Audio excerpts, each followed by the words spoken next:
साहेब काय महत्वाचं आज श्रीकांत शिंदे संभाजीनगरात येत आहे काय महत्व? श्रीकांत शिंदे साहेब संभाजीनगरला येत नाही तर इथून ते सिंगापूरला जात आहेत. त्यांचा एक तिथं कार्यक्रम आहे.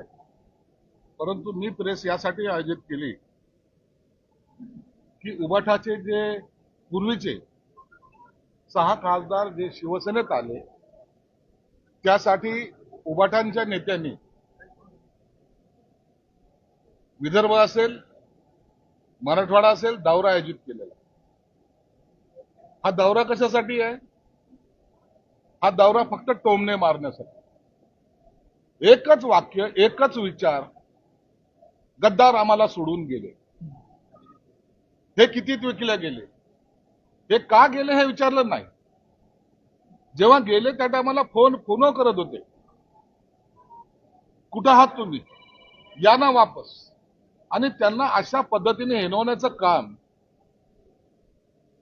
या अमरावतीमध्ये असेल बाकी ठिकाणी असेल हे करण्याचा सपाटा त्यांनी लावलेला.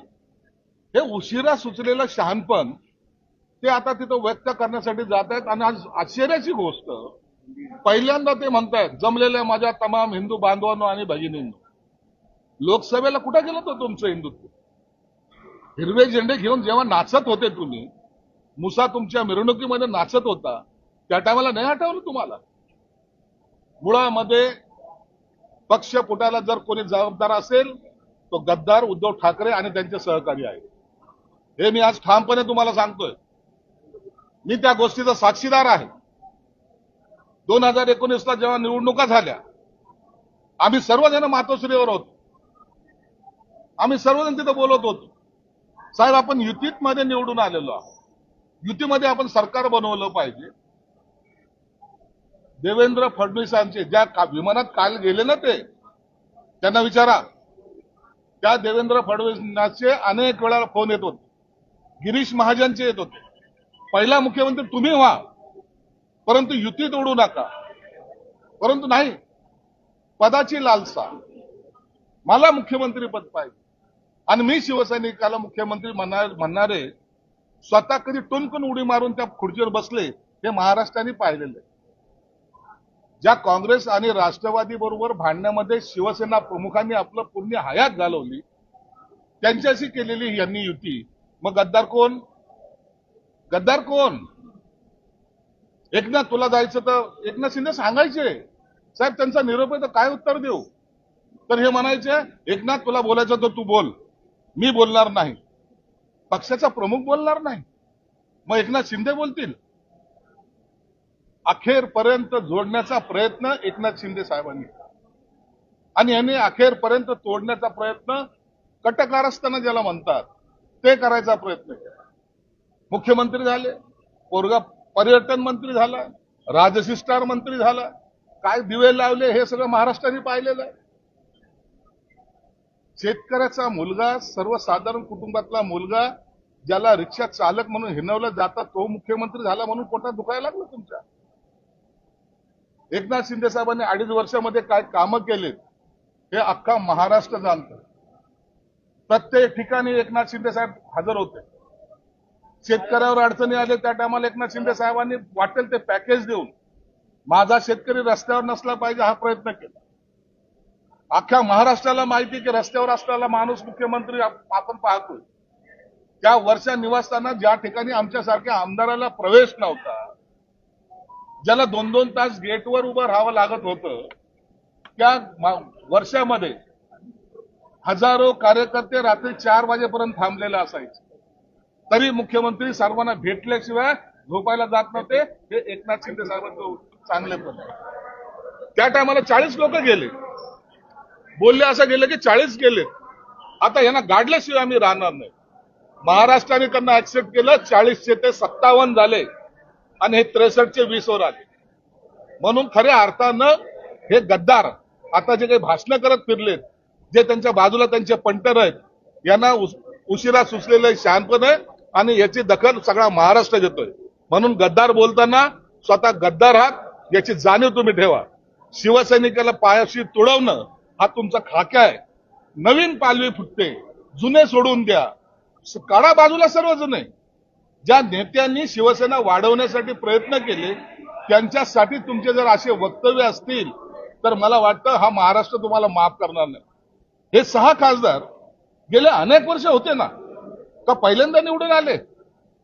तुमच्या मशालीवर का पहिल्यांदा निवडून आले? हे गेले 35 वर्ष त्या पक्षामध्ये काम करणारे कार्यकर्ते, त्यांना तुम्ही असं हिणवताय. महाराष्ट्रामध्ये कितीही फिरा, कुठेही जा, परंतु आता तुम्हाला माफी नाहीये. तुम्ही जी गद्दारी केलेली आहे शिवसेना प्रमुखांच्या विचाराशी, शिवसेने प्रमुखांचे असलेले धोरणाशी आणि शिवसैनिकांच्या असलेल्या भावनेशी, त्या भावना तुम्ही दुखावलेल्या आहेत. म्हणून आता जनता तुम्हाला माफ करणार नाही. अरे एकनाथ शिंदे साहेब आज कार्यकर्त्याला सांभाळतायत, म्हणून आता हे संघटन वाढत चाललेलं आहे. या ठिकाणी पहा, एक कार्यकर्ता येतो त्याला भेटायला इतके लोक येतात. तुम्ही तर विमानातून उतरता, हॉटेलमध्ये जाता, तिथून स्टेजवर गेले, पुन्हा विमानात बसते की झाला तुमचा दौरा. आजचा दौरा हा त्यांचा हवापाणी चेंज करण्यासाठी कसं वातावरण आहे हे पाहण्यासाठी झालेलं आहे. त्यांना कुणाची काही देणं नाही घेणं नाही. साहेब आतापर्यंत आम्ही पाहिलं, तुम्ही जेव्हा उठावलं तुम्ही उद्धव साहेब असाच उल्लेख करायचे, मग आज ते गद्दार म्हणतायत. मग काय म्हणणार आहे ना? हे रोज तुम्हाला दुसऱ्याला नावं ठेवतायत. मी आजही त्यांना रिस्पेक्टने बोललो, कालही रिस्पेक्टने बोलत होतो, परंतु दरवेळेला एखादा कार्यकर्ता आपल्यापासून दूर झाल्यानंतर त्याची केवढीची किंमत नाही असं म्हणणार आहे. मग यांना आता सोडता कामा नये. काय केलं ते शरद पवारने तुमच्यासाठी? काय केलं ते सोनिया गांधींनी तुमच्यासाठी? का तुम्हाला राहुल गांधीचं प्रेम आहे? का तुम्हाला काँग्रेसचं प्रेम आहे? कशासाठी आहे? ज्यांनी तुम्हाला गाडण्याचा प्रयत्न केला त्यांच्या मांडीवर जाऊन बसण्याचं कारण काय तुमचं? मग गद्दार कोण आहे? आज आम्ही ते जे काही करतोय ते महायुती म्हणून करतोय आणि त्याची प्रचिती अख्खा महाराष्ट्र जाणतोय. म्हणून आज हे जे मी बोललो हे वैतागून म्हणण्यापेक्षा खऱ्या अर्थाने या भावना लोकांना कळायला पाहिजे. हे पुन्हा आपला आव आणून पुन्हा मी आता गद्दाराचा समाचार घ्यायला आलेलो आहे. काय केले तुम्ही कार्यकर्त्यासाठी? एक कार्यकर्ता दाखवा महाराष्ट्रातला ज्याला स्वतःच्या पायावर उभं केलेलं. म्हणून हे बोलताना थोडंसं भान ठेवा. स्वतःचं कुटुंब म्हणजे कार्यकर्ता नाही, स्वतःचं कुटुंब म्हणजे पक्ष नाही. ज्या शिवसेना प्रमुखांनी पक्ष मोठा केलाय, ज्या शिवसेना प्रमुखाने रक्ताचं पाणी केलंय, त्या शिवसेना प्रमुखांचा हा पक्ष आहे.